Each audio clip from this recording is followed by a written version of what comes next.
Out of one single-seater formula, we head to the second single-seater formula as part of the Extreme Festivals, and Formula 4 joins us for the first time here at Zwartkops. We caught up with the chairman, Lieutenant Colonel Alan Meyer. We've gone now to Formula 4 1600 Duratec. We've even got rid of the Formula 4 Z-Tex the end of last year. So Formula 4 is pure Formula 4. Just the cars are all the same engines, the gearboxes, tyres, all the same. Julian van der Walt has lots of pressure on his shoulders. He's got multiple champions on his tail. Jason Campos gets off the line and he goes, what? Oh, he's gone into the back. Can you believe that of Robert Volk? That is not the way to start things out there. Campos is probably going to be out of this first race. Well, from the front, it must have looked like that car wheelied off the line, but not quite. And it looks like race over for Campos. Go back to the front and see, got that great start. Although this is our development driver, Donnie Lamola. She's having a good drive. She'll try and stay in touch with the guys just up in front of her. Yeah, a nice start there from her, but a great start from Julian van der Walt as he opens up a commanding lead over some multiple champions in single-seaters. Andreas Petro just ahead of Donnie Lamola, fighting for top 10 honours now that we've lost Campos. Werner Scholz, he's coming through the field rapidly. Remember, he spent the last couple of seasons in Formula Volkswagens, which have wings and slicks. He now has to try and get used to driving without any wings and slicks. Matthew Merton trying to hold off and wheelie, and up the inside, no, not quite. Good defensive line there. Matthew Merton wants to hold on to that third place. This third place battle is starting to heat up, that is for sure. They can see Scholz now pulling a little bit of advantage now over Dean Venter behind them. Oh, as we see him maneuver up the inside, and Van Wheelie's got it all wrong.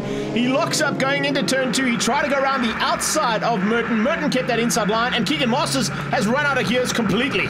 Oh, a little shake of the hand there, realizing the big problem with that car, and a very grating sound coming from that gearbox. I think that's race over. They'll be out of this one. Unfortunately, that'll also be costly in terms of points. And this is their first outing for Formula 4 this season, and Julian van der Walt has done it all right. He comes out of the second last turn, comes down towards G&H Transport Racing corner. What a great drive here from this young karter. It's only his second full season in Formula Fords, and he's already taken his first victory. A great effort there to beat out Robert Volk, a multiple champion, Matthew Merton, another multiple champion, and a seasoned campaigner, Dierwold Brummer and Werner Scholz. We caught up with Jason Campos to find out what went wrong on the line. Had a fantastic start, probably one of my better starts. And yeah, I got a bit crowded between Nicholas and Robbie. I don't think anyone's fault. I don't think you can't go through a driver, so yeah, just a little bit unlucky. Let's see if we can get it all sorted out. Now we've had lots of rain on the circuit and it's a bit wet and tricky out there. A good start nonetheless from Merton. He comes across the line and cuts off the nose, taking the whole shot.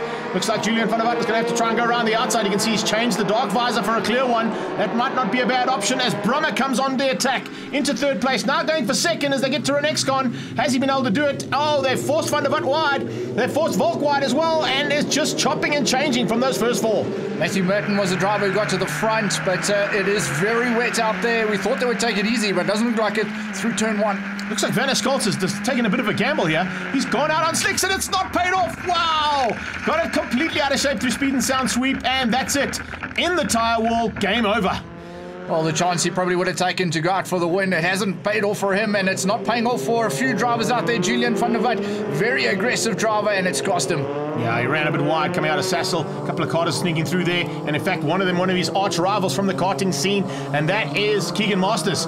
On their tail is 5, Matthew Merton. He's recovering, and oh, another big spin as we see Donnie Lamola also lighting it up. So not only the champs, but the people at the back can also get it all wrong. Fortunately, gets back on track. And those aren't only wet where the tyres look like they do the dirt thing too, Greg, but she's back on track safely and rejoins to race again. Robert Volk now leads things out very comfortably over second place, Nicholas Van Wheelie. But it's a battle in the back that we're watching out for as Merton starts to get in amongst the karters. Dean Venter. Then we see Rick Morris fighting with Andrew Schofield, the two Investchem cars. Very evenly matched coming out of Renexcon. Checkered flag, though, is about to come out for Professor Precision. And in the rain, he is a deadly, deadly character. And you're certainly going to have your wits about you to try and catch Robert Volk. Great drive, like I said, in the front. Didn't put a foot wrong to take the win there. And Nicholas Van Wheelie, a big tussle as he came through the field. Dierwold Brummer in third place. Dean Venter and Keegan Masters running out the top 5. Race 2 winner, Robert Volk. It's a bit of a surprise considering the sort of running we had. We had 3 practice laps before this weekend. Yesterday wasn't the best, and yeah, third on the grid, but second and a first. So happy to bag the 18 points for the day.